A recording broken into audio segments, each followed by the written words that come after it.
أعوذ بالله من الشيطان الرجيم إنما يستجيب الذين يسمعون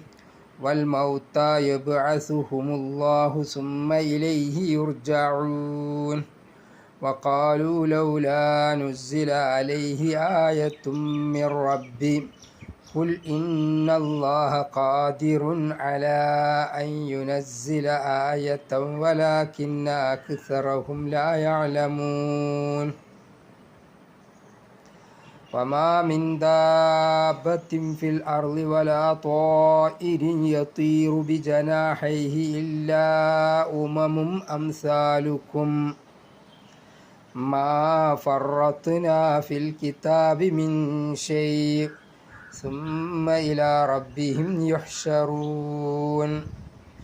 والذين كذبوا بآياتنا صم وبكم في الظلمات من يشاء الله يضلله ومن يشاء يجعله على صراط مستقيم قل أرأيتكم إن أتاكم عذاب الله أو أتتكم الساعة أغير الله تدعون إن كنتم صادقين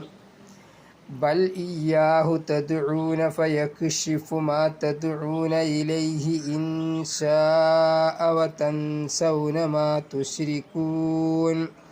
ولقد أرسلنا إلى أمم من قبلك فأخذناهم بالبأساء والضراء لعلهم يتضرعون